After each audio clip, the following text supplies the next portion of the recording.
कहते हैं जहां भी एक झंडा होता है उसमें एक डंडा होता है।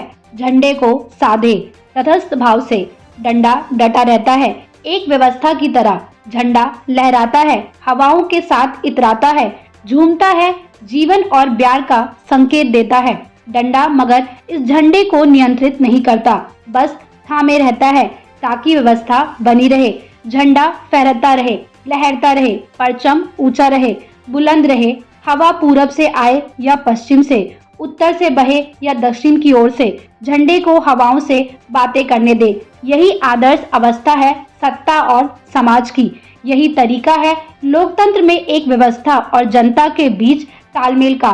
सही सीमाएं भी हैं, डंडे की भी है और झंडे की भी है। हालांकि एक बिंब एकदम इससे उलट भी है। लोकशाही की आदर्श अवस्था है सरकार झंडे की तरह अपना परचम लहराए, लेकिन हमेशा याद रखे कि जनता डंडे की तरह है। वो ही उसे साधे है और वो ही संभाले रह सकती है और गिरा भी सकती है। लेकिन सत्ता का यथास्थितिवादी स्वभाव डंडे की तरह स्थूल है। चेहरे बदल जाते हैं, लेकिन सवाल, लाचारी, गैर बराबरी और भ्रष्टाचार वैसे ही बना रहता है। लोग आजादी के दिन भी पीने का साफ पानी खोज रहे थे और आज भी लोग आजादी के दिन भी दवा, डॉक्टर और सही परामर्श चाहते थे और आज भी एक बहुमत आबादी अभी भी सच से ज्यादा उम्मीद पर और अपेक्षा से ज्यादा उपेक्षा पर जिंदा है। सिनेमा जिसे ज्यादा से ज्यादा गौर अंग्रेजे गए और काले अंग्रेज आए वाला डायलॉग कहता है, वो डायलॉग नहीं, आधे भारत के अनुभवों और अनुभूतियों का सच है। भारत आज अपनी आजादी का 80वां स्वतंत्रता दिवस मना रहा है।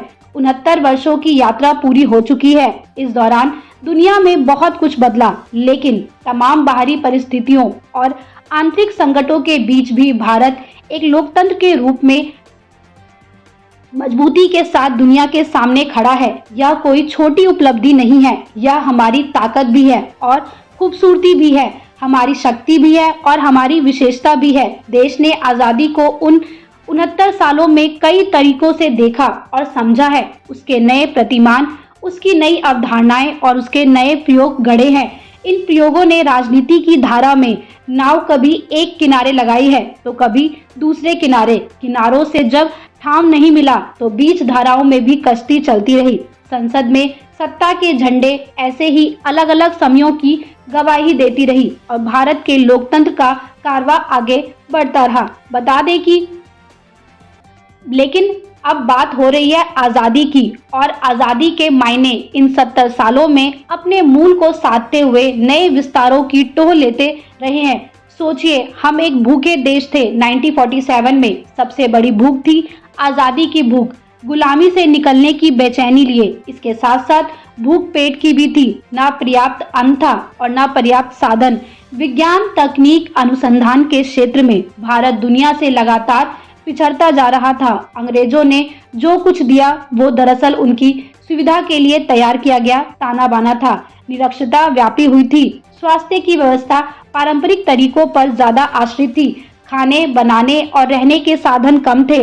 अकाल, महामारी, संचार, परिवहन, सड़क और बिजली दुर्लभ चीजें थी। काल कारखाने थे।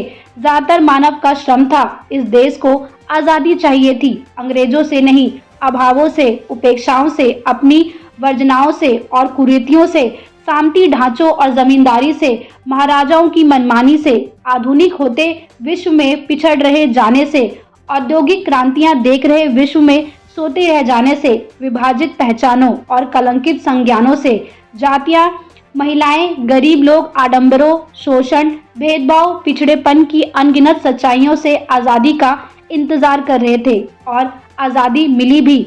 यूनियन जैक उतर गया, परचम कायम हुआ। तिरंगा विविधताओं का संदेश देता, एक वैविध्यपूर्ण राष्ट्र में विविधताओं का सम्मान करता यह झंडा इस बात की भी गवाही था कि हमारी अर्जित आजादी कैसी हो। इस आजादी ने रंगों को एक साथ लाकर चलना सिखाया, एक साथ लहराते विविध रंग से। व्यवस्था का डंडा इसे संभालने भर के लिए था, उठाने और लहरने देने के लिए। इसी दृष्टि से बना संविधान और इसी दृष्टि से तय हुआ देश की राजनीति। लेकिन यह जो देश है मेरा 69 साल बाद भी भूखा है। आजादी की लड़ाई लड़ने वाली पीढ़ी अब जा चुकी है। आजादी के दर्द को समझने वाले लोग अब अपने उतर पर हैं। बाद की पीढ़ियों ने आजादी नहीं देखी, लेकिन स्वतंत्रता के संघर्ष की सौंध के साथ वो बड़े हुए।